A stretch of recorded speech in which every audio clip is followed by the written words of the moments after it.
get the tip. What did I come to talk about today? I came to talk about intervals. So let's start looking at this.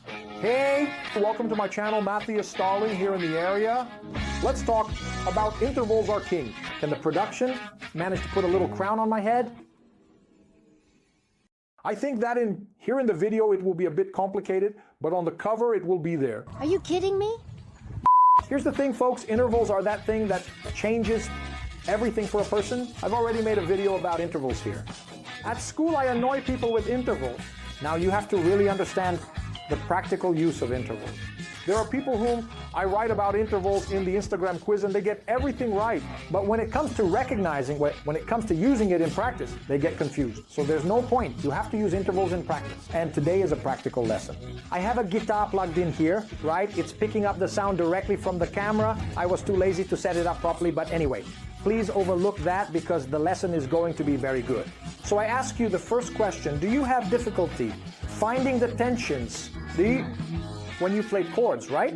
I came here because look, here I'm playing a C7 with a 9th and a 13th. For example, if I play here, look, I'm playing a C7 with a flat 9th and a 13th. All of this, you can visualize me, you can hear based on an experience of visual intervals, but also auditory, okay? Remember I mentioned in the last video, last Sunday, that the curse of the guitar is that visual thing, where you learn by looking and don't develop your ear. There's a good side. 2, which is when you can learn intervals just by using geometric shapes and it becomes very easy. So, do you have this difficulty with tension? Write to me why. By you writing down the difficulties you have, I can make videos to help. In fact, you asked me to talk more about intervals, right? And here's the thing. On this channel, I talk about music for musicians. You know me, Matthias Starling here. I am the founder of the Starling Academy of Music, which is the largest virtual school in Brazil for guitarists. So let's get straight to the point. Just subscribe to the channel here so you don't miss anything, because every week there are videos, lessons, and tips. So if you don't subscribe and activate the bell, you won't be informed. First of all, why should you learn intervals? Because here's the thing, guys. Everything in music is made up of intervals. When you start to understand what you're playing, the chords, the scales, the arpeggios, the first step is to actually start playing, right? First you listen, right? You imitate, then you move on to understanding. When you're at this stage of understanding, you can realize that everything is about intervals.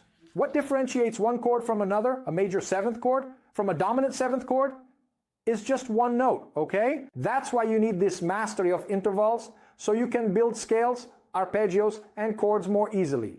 I'll give you a practical example here. Take a look.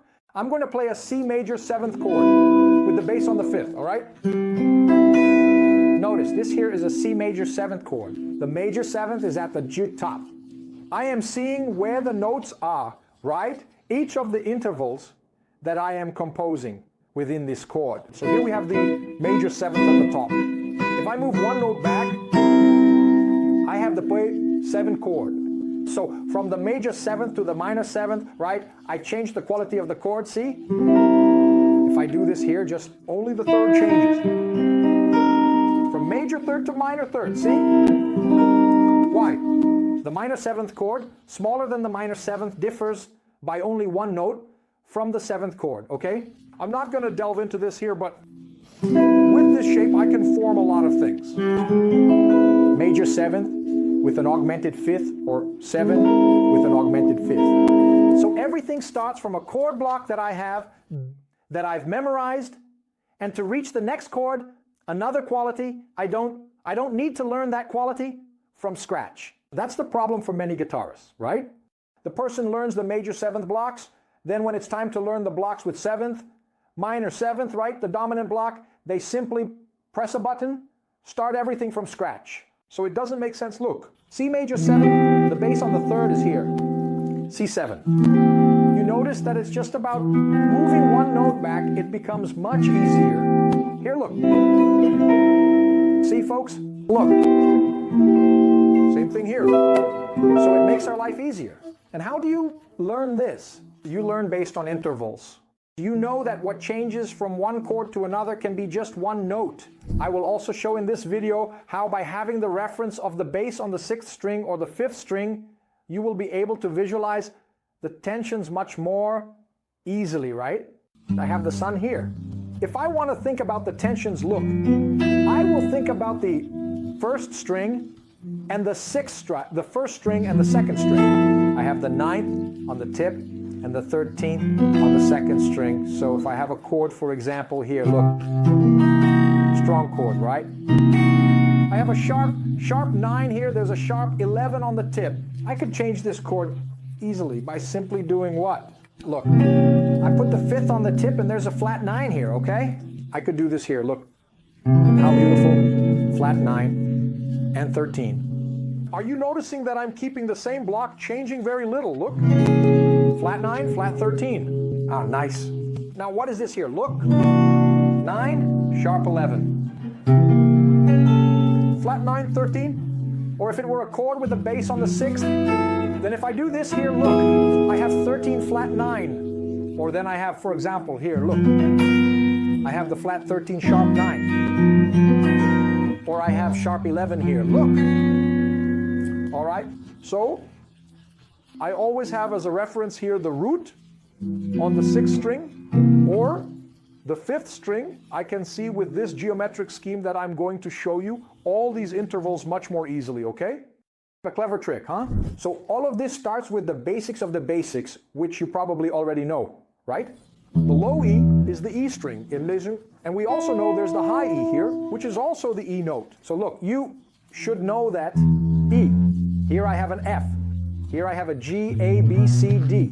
This is very basic, I'm not going to cover this. But what happens? From this string here, from the F here, I always have an octave here, right? Look. Look at the geometric shape we're creating, okay? Visually, really. So I have this same note here. Always an octave above, right? F, an F. I'm skipping a string. So every note I have on the 6th string repeats on the 4th string, always with this shape, right? Here you have this octave sound, okay? So if I want, for example, an A on the 4th string, it's here. If I want a C, it's here. If I want a D, if I want an E, okay? Open, string. What will happen is that this same geometric shape to find the octave will also occur on the 5th string. A is here, B flat. So look at the shape here, see? See, so always the same thing, right? So you will notice that by having this idea of octaves, using this reference here, you are able to see the notes across the entire fretboard. We will now extend this same exercise to the 3rd string. We know that it is open, it's D, right? D sharp, E. But the geometric shape now is this one here, look. It's no longer this one here, look. It's a bit more open, okay? So here I have an E, and here I also have an E. The same thing will happen on the lower string. But you already knew that, right? That on the open string, this little E here, you have the note E, which is the same as here. So if the sun is here, the sun is also here, okay? I said a lot of things here. Later, you can organize yourself. Replay the video. And if you have any doubts about how to visualize through these octaves like this, learn as soon as possible because this will save your life, okay? So, this is the first parameter. You take the low E, A, and D, and find all the other notes just with octaves along the neck. Now what's the tip? What's the trick? What's the pigeon's flight? Here's the thing, check out how cool this is. Don't we have this octave work here? What happens here, right? People have a lot of difficulty finding the 7th, 6th. It's easy, folks. The octave is here. If I move this little finger back here, I have the major 7th, minor 7th, and 6th. Notice that I'm using this finger here as a reference, right? An interval is a distance between two notes. This harmonic interval and this melodic one. But look, I always know that the major 7th is here, the minor 7th is here, and the 6th is here. Always based here on the octave. You will see many chords being formed, look. Tonic, minor 7th, 3rd, and 13th. But it starts here. So there's only this chord here, look. tonic, sixth, right? Here, if I have, for example, this here, look, tonic, major seventh. So from this point here, you manage to visualize everyone. The same thing will happen when you do this. So, tonic, right? Here I have the octave, returned. Major seventh, minor seventh, and sixth. The same thing will happen. How many chords do you know like this? Look.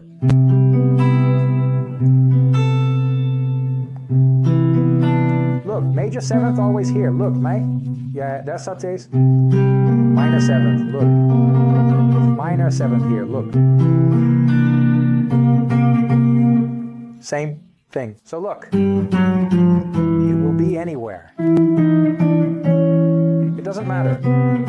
What the root note of the chord is, you will always have this idea as support, okay? So besides this work of going from the octave, finding the major seventh, minor seventh, and sixth, you will also do this with a fifth. Look, tonic. I have the fifth here, always this figure. I'm always, look, visual, folks. Isn't this major seventh visual here, look? I have a little house over here. Right, it's like a diagonal, look. I know, I'm visualizing the major seventh here. I'm visualizing the major sixth here. I'm visualizing the octave here. It's visual. This is the good side of the guitar, right? Now you have to learn to hear this sound too, which is another thing. But look, here I have the fifth. If I go back, look, diminished fifth or augmented fourth, right? Visually it's here, right? The tritone. Fourth and third, and minor third. So it's here, look. I know the minor third is always here, look. Major third. I can go to the other side too, look. Augmented fifth, sixth. I already have the sixth here, right? Look. So what happens? We covered the entire octave just with this movement. The same thing on this string.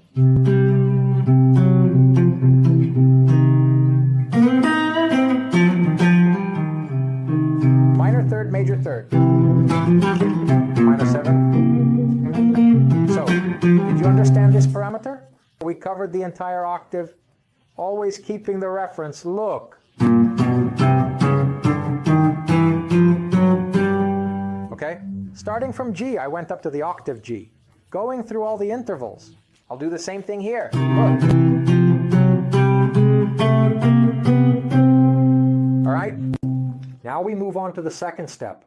But before that, if you still have doubts about this, pause the video, go back later, and study this starting from all the notes. So do this by playing around with A, 6th string, then do it from C, then do it from D here. Okay? Then do it from F sharp. Then do it from B. Do it from all of them. Do this exercise, okay? Always put it into practice. Then you make music with it. Now, for those who really want the secret trick, the pigeon flight, the goose flight, feel it now. Look, you've already learned this major seventh concept.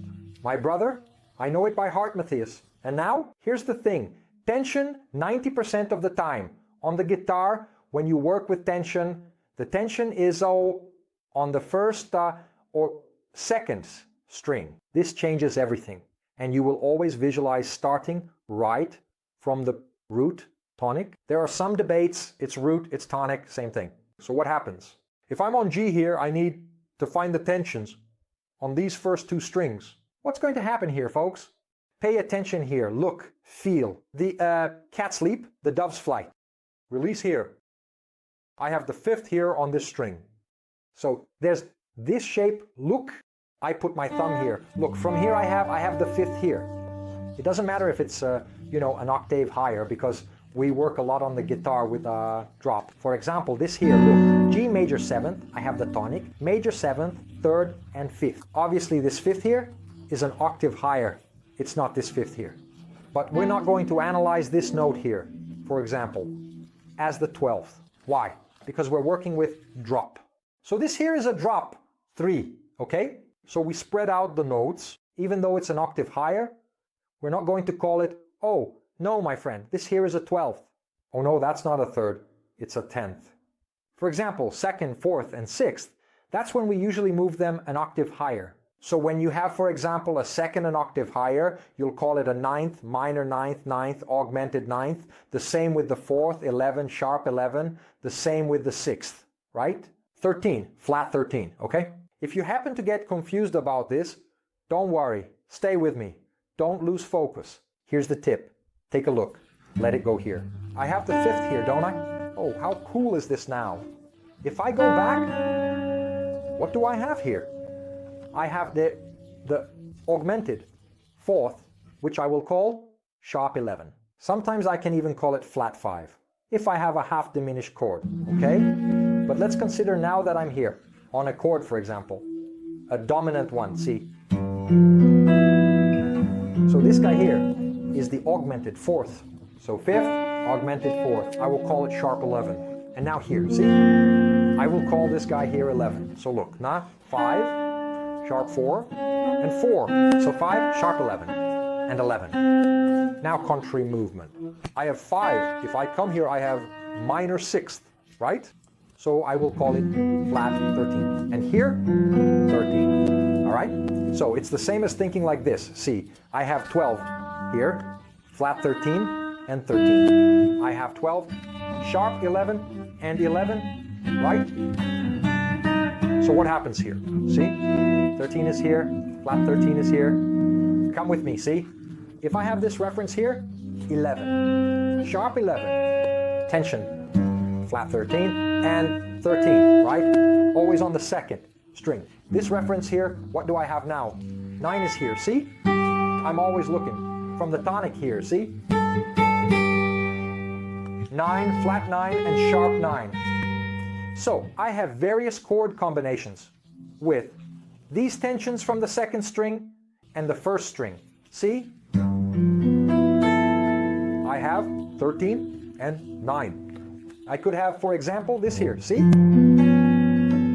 It's difficult to do on the guitar, right? Here I have sharp 11 and 9. Here, for example, if I had, see, you can play this chord here, see? I have here 11 and 9. I have this here, see? I have flat 13 and sharp 9. I have flat 13 and flat 9, all right? So what happens? These are combinations of tensions that are available for you to get the chords right. The lesson is also not about this, it's about how you always visualize starting from here. So guys, with this knowledge of having this visualization of the root here, you can also think about the tension notes that are on the first and second strings. The same thing will happen when you have the root on the fifth string. So I have a C7 here, it will be even easier, right? Because you don't have that big leap we had, you know? Occupying so many strings, right? G7, 13 and 9. Here, for example, look, I have a C7, right? Look, tonic, third, minor, seventh, and the ninth here, look. So look, how do I visualize it? It's the same thing here, look. I have this guy here as my reference for the second or 9. If I go back, flat 9 is here. If I go forward, sharp 9. So what will you find? C7, flat 9. C7, sharp 9, which is very common to do, like.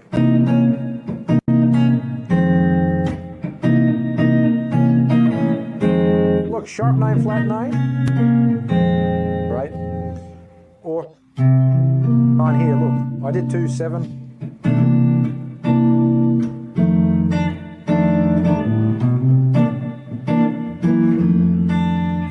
And do 7, 13, okay? What happens? Flat 9, sharp 9, 9. Now we're going to do this with the first string. I have a fifth as a reference here. If I come here, it's the same thing we did on the sixth string. Remember when I talked about the fifth, an octave above, that we won't keep thinking it's an octave above.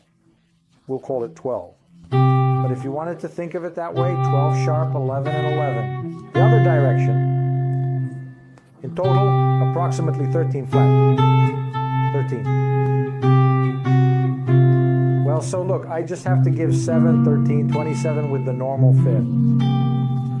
Well, or 13. Now, hold 11 at the tip. Let's now combine the tensions of the second first string. I have 9 and I have 13. Now I have either 9 and 13 or it's good 9 and 13 here. Look. Flat 9 and flat 13. Flat 9. Hold 11. Some are stronger. It always depends on the context. We can make everything sound good. Shall we do a test?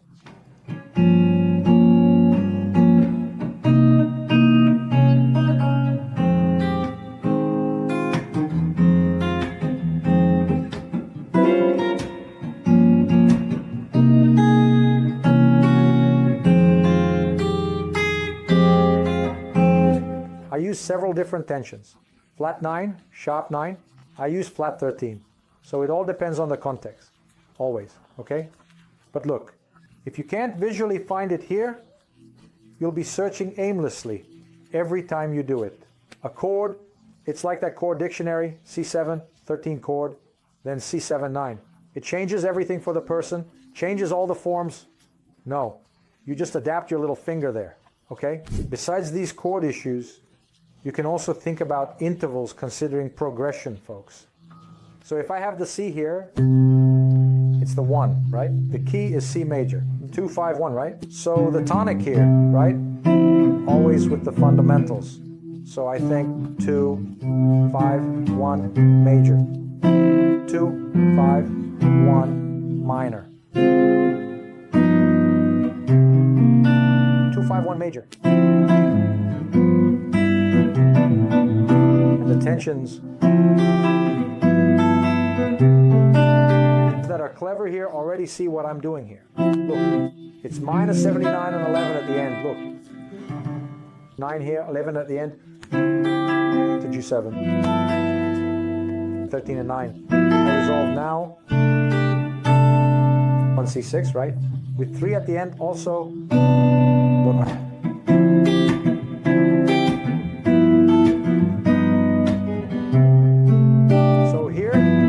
You can clearly see sharp 11 right at the very end, okay?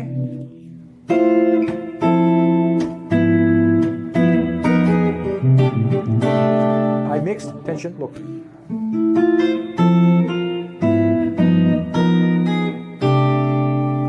I mixed things from altered chords, okay? But I'm not going to show you, look, always thinking about tension. Flat 13, 13. You'll also hear a lot like this. Ah, that guy is someone's 5, right? The fifth of the 2. So if I'm in C here, it's the 5th degree of the 2. Look, 5th degree of the 2. We know that the 5th is above the root. These visual aspects, we'll see both for the string and also for the progressions. The progression is 1, 6, 2, 5. 1, 6, 2, 5, right?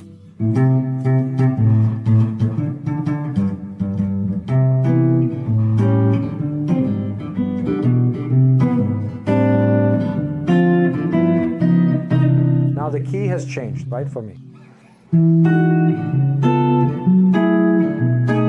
So it becomes easy for you to move to any key. Okay, folks? So what is the purpose of this video I made for you?